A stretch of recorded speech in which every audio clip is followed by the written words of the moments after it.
یہ صرف اتنا ہے کہ غرور ظاہر نہیں ہوتا کیونکہ ان کے حالات نے اس کی اجازت نہ دی۔ جب بھی حالات اجازت دیں گے دل میں چھپے غرور کا انکشاف ہوگا۔ اس لیے ہمیں دنیاوی طاقت کی متلاشی نہیں رہنا چاہیے بلکہ اپنے حالات سے مطمئن رہنا سیکھیں۔ ابدی اور غیر متغیر کلام خدا، خدا کے ساتھ چلنا۔ بائبل جو وقت سے ماورا ہے، خدا کے ساتھ چلنا۔ حصہ 21، غرور۔ خدا سے محبت کرنا خدا کو جاننا ہے۔ یہ کہا جا سکتا ہے کہ خدا کے لوگ جو خدا کو جانتے ہیں وہ خدا سے محبت کرتے ہیں اور خدا پر یقین بھی رکھتے ہیں۔ لہٰذا ہمیں بائبل کے ذریعے جاننا چاہیے کہ خدا کس چیز سے خوش ہوتا ہے اور کس چیز سے نفرت کرتا ہے۔ بائبل بتاتی ہے کہ غرور وہ چیز ہے جس سے خدا سب سے زیادہ نفرت کرتا اور جس کی خدا مخالفت کرتا ہے۔ بے شک بت پرستی وہ چیز ہے جس سے خدا سب سے زیادہ نفرت کرتا ہے، لیکن جتنا بت پرستی کے لیے اتنا بائبل غرور کے خلاف انتباہ کر رہی ہے، کیونکہ تو مصیبت زدہ لوگوں کو بچائے گا لیکن مغروروں کی آنکھوں کو نیچا کرے گا۔ خداوند سے محبت رکھو، ہے اس کے سب مقدسوں۔ خداوند ایمانداروں کو سلامت رکھتا ہے اور مغروروں کو خوب ہی بدلہ دیتا ہے۔ 6 چیزیں ہیں جن سے خداوند کو نفرت ہے، بلکہ 7 ہیں جن سے اسے کراہت ہے: اونچی آنکھیں، جھوٹی زبان، بے گناہ کا خون بہانے والے ہاتھ، برے منصوبے باندھنے والا دل، شرارت کے لیے تیز رو پاؤں، جھوٹا گواہ جو دروغ گوئی کرتا ہے اور جو بھائیوں میں نفاق ڈالتا ہے۔ ہر ایک جس کے دل میں غرور ہے خداوند کو نفرت ہے، یقیناً وہ بے سزا نہ چھوٹے گا، وہ تو زیادہ توفیق بخشتا ہے۔ اسی لیے یہ آیا ہے کہ خدا مغروروں کا مقابلہ کرتا ہے مگر فروتنوں کو توفیق بخشتا ہے۔ اے جوانوں، تم بھی بزرگوں کے تابع رہو، بلکہ سب کے سب ایک دوسرے کی خدمت کے لیے فروتنی سے کمر بستہ رہو، اس لیے کہ خدا مغروروں کا مقابلہ کرتا ہے مگر فروتنوں کو توفیق بخشتا ہے۔ اگر آپ کمزور ہیں تو آپ عاجز ہیں، اگر آپ طاقتور ہیں تو آپ مغرور ہیں۔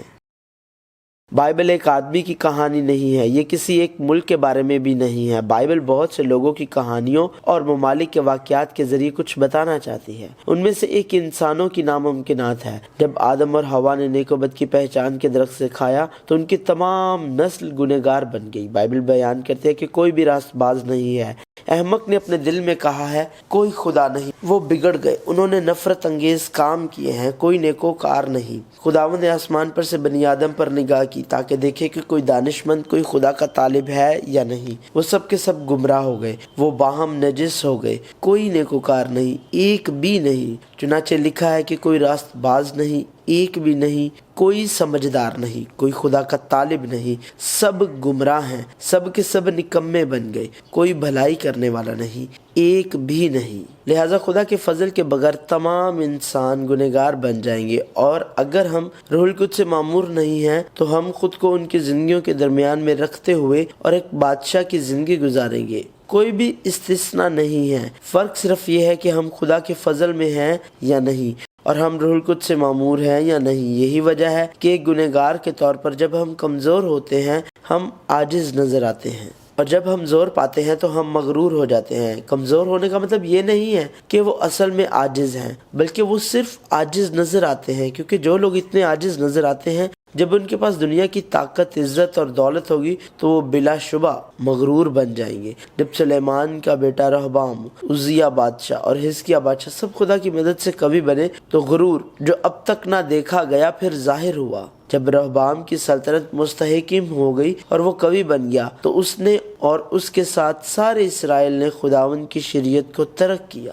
لیکن جب عزیہ زور آور ہو گیا تو اس کا دل اس قدر پھول گیا کہ وہ خراب ہو گیا اور خداوند اپنے خدا کی نافرمانی کرنے لگا۔ چنانچہ وہ خداوند کی ہیکل میں گیا تاکہ بخور کی قربان گاہ پر بخور جلائے، لیکن حزقیہ نے اس احساس کے لائق جو اس پر کیا گیا عمل نہ کیا، کیونکہ اس کے دل میں گھمنڈ سما گیا، اس لیے اس پر اور یہودا اور یروشلم پر غضب بھڑکا۔ ہمیں یاد رکھنا چاہیے بادشاہ رہبام، عزیہ اور حزقیہ خاص طور پر احمق اور مغرور نہیں تھے، وہ ہماری ہی طرح ہیں، ہمارا ہی ایک پہلو ہیں۔ یہ خدا کے لوگوں کی جنہیں خادم بن کر رہنا چاہیے لیکن بادشاہوں کی طرح رہتے ہیں، حماقت کے پہلو ہیں۔ وہ انسان جو خدا کے فضل کو یاد نہیں کرتے اور مکمل طور پر تسلیم نہیں کرتے کہ خدا ہی خدا ہے، وہ فوراً غرور کی جگہ پر گر جائے گا۔ لیکن یہ جان رکھ کہ اخیر زمانہ میں برے دن آئیں گے، کیونکہ آدمی خود غرض، زردوست، شیخی باز، مغرور، بدگو، ماں باپ کے نافرمان، ناشکر، ناپاک، طبعی محبت سے خالی، سنگ دل، تہمت لگانے والے، بے ضبط، تند مزاج، نیکی کے دشمن، دغاباز، ڈھیٹ، گمنڈ کرنے والے، خدا کی نسبت، عیش و عشرت کو زیادہ دوست رکھنے والے ہوں گے۔ وہ دینداری کی وجہ تو رکھیں گے مگر اس کے اثر کو قبول نہ کریں گے۔ ایسوں سے بھی کنارہ کرنا۔ جنہیں خدا نے بلایا۔ بائبل اس بات کو واضح کرتی ہے کہ یسوع مسیح زمین پر کیوں آیا، مگر تم جا کر اس کے معنی دریافت کرو کہ میں قربانی نہیں بلکہ رحم پسند کرتا ہوں، کیونکہ میں راست بازوں کو نہیں بلکہ گنہگاروں کو بلانے آیا ہوں۔ لہٰذا خدا کے رحم کو پانے اور خدا کی بلاہٹ کو حاصل کرنے کے لیے انسان کو گنہگار ہونا چاہیے، لیکن انہیں صرف دنیا کا گنہگار نہیں ہونا چاہیے بلکہ ایک گنہگار جو مکمل طور پر تسلیم کرتا ہے کہ خدا کے رحم کے بغیر خدا کے لوگوں اور خدا کے فرزندوں کے طور پر رہنا ناممکن ہے۔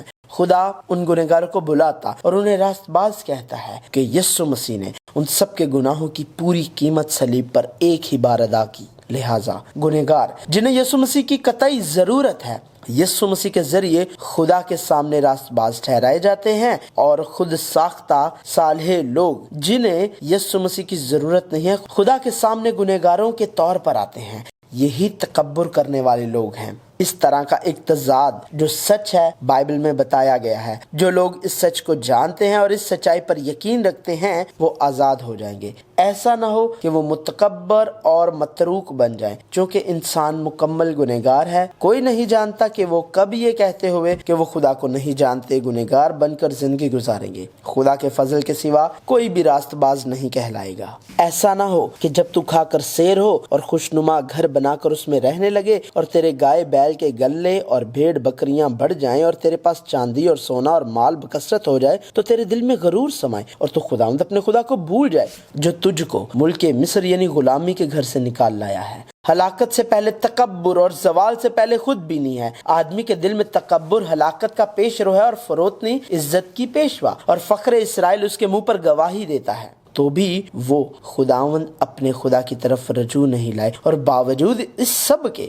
اس کے طالب نہیں ہوئے۔ لیکن میں ملک مصر ہی سے خداوند تیرا خدا ہوں، اور میرے سوا تو کسی معبود کو نہیں جانتا تھا، کیونکہ میرے سوا کوئی اور نجات دینے والا نہیں ہے۔ میں نے بیابان میں یعنی خشک زمین میں تیری خبر گیری کی۔ وہ اپنی چراگاہوں میں سیر ہوئے، اور سیر ہو کر ان کے دل میں گمنڈ سمایا اور مجھے بھول گئے۔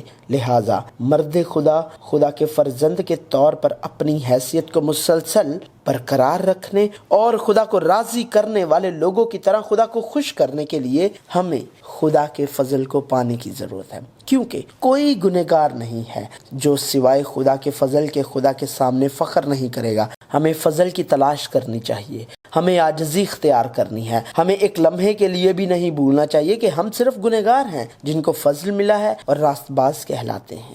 یقیناً وہ ٹھٹھا بازوں پر ٹھٹھے مارتا ہے لیکن فروتنوں پر فضل کرتا ہے۔ اور جو کوئی اپنے آپ کو بڑا بنائے گا وہ چھوٹا کیا جائے گا، اور جو کوئی اپنے آپ کو چھوٹا بنائے گا وہ بڑا کیا جائے گا۔ رحم دل کے ساتھ تو رحیم ہوگا، اور کامل آدمی کے ساتھ کامل، نیکوکار کے ساتھ نیک ہوگا، اور کجروں کے ساتھ ٹیڑھا۔ مصیبت زدہ لوگوں کو تو بچائے گا، پر تیری آنکھیں مغروروں پر لگی ہیں تاکہ تو انہیں نیچا کرے۔ مغرور نہ ہونا ہمارے کمزور حالات کی وجہ سے طاقت کے مالک نہ ہونے کے متعلق نہیں ہے، یا چونکہ ہم کمزور ہیں اس لیے فخر کرنے کے لیے کچھ نہیں ہے، یہ عاجزی نہیں ہے۔